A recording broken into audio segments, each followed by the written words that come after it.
Hello everyone, welcome to the first episode of r/AskReddit, where I am your host and you are my lovely viewers. Now, if you don't know anything about r/AskReddit, it's a huge subreddit with over 39.4 million members, where people often ask open-handed questions and get replies that are often wholesome or too effed up. Now, without further ado, let's move on to our first question of the day. What's a company secret you can share now that you don't work there?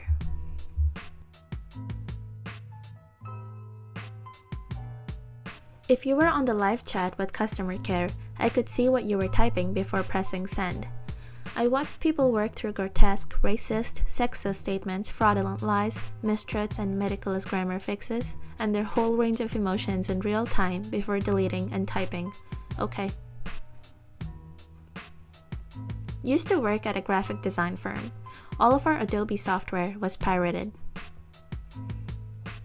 Arby's manager replaced the expiration stickers on the bread with new ones. I guess so the bread would last longer that way.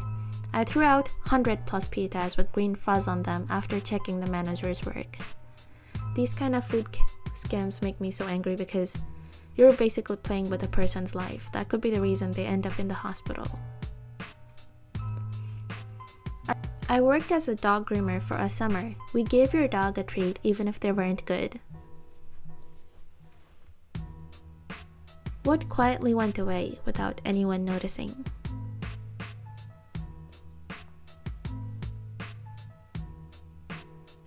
Actual toys in cereal boxes and Cracker Jack boxes. 3D TVs, curved TVs. Taco Bell used to have a Chihuahua as their mascot. Little dude just disappeared one day, and anyone born after 2000 probably doesn't even know what I'm talking about. I actually do know what you're talking about. It's that little Chihuahua that goes... Actually, here, just watch the video.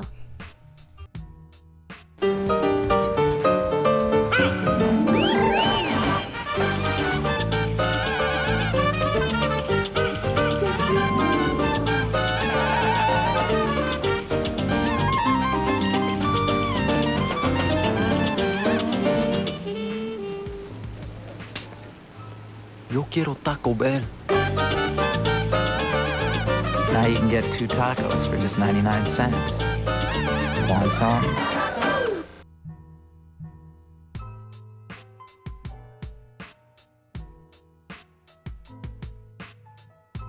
Movie trailers with that deep voice guy doing the voiceovers. What is the most fucked up thing that happened on Reddit?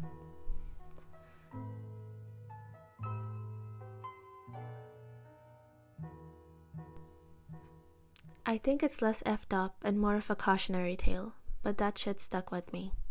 It was this guy who insisted that he could try heroin recreationally and stop whenever he wanted. Post after post was about his descent into addiction. Really scary stuff. If you don't know what happened, here's basically the gist of it. A Reddit user by the name of Spontaneous Age posted about his first use of heroin. He initially thought it was great and was going to avoid using it in order to not get addicted to it, but sadly, within a few days, his post indicated that he was indeed addicted, and almost within a month, he was admitted to a psychiatric hospital due to overdose. It was really critical and he almost died, but thankfully got the medical attention he needed. 2 days later, he was off rehab and he stayed off Reddit for a while, posting here and there, and finally 7 years later he posted an update that he's been clean and he's been living well. So there's a happy ending to this, but a cautionary one. Wasn't there also one in a similar sense where the dude peed on a pregnancy test as a joke and it was positive? So Reddit encouraged him to seek medical advice because it could be a sign of cancer, and he had it. I could be remembering it totally wrong, but I'm sure it was on here. Well, this got 5.8k votes, so I'm pretty sure it was on here. Maybe not effed up in a bad sense, but I certainly found it interesting. The guy who kept finding post-it notes around his apartment thinking his landlord was sneaking in there and leaving them for him. Commenters urged him to get carbon monoxide tester, and it turned out his apartment was full of it. He had carbon monopoisoning and was leaving the post-it notes himself. Reddit saved that guy's life. Imagine if you put up a security camera to find out who's been doing that and you find yourself doing it. How effed up would that be?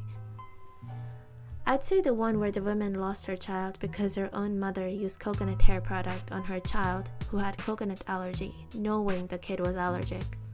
I left the story for the last because of how sad and heartbreaking it is. OP wrote this long Reddit post and you can clearly see her pain in it.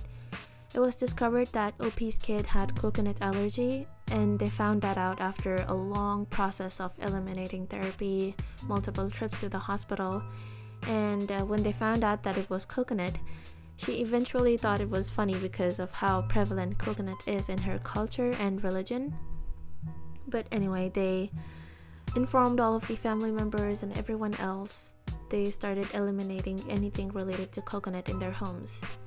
A few years pass and the kid is now a little older. OP is busy because of her research lab students, and their dad is also busy with a conference, so they had no choice but to leave their kids at the OP's mother's house. And this could be a very bad idea, as you find out that OP arrives at her mother's house the next morning with an ambulance waiting by their house.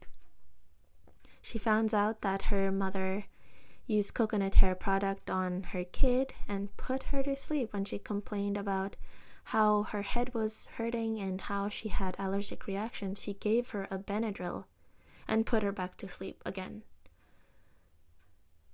The Benadryl made her unable to wake up or call for anyone, and her body was found swollen twice to the size. So basically, OP's mother knew the little girl had coconut allergy and still put coconut oil on her and put her to sleep.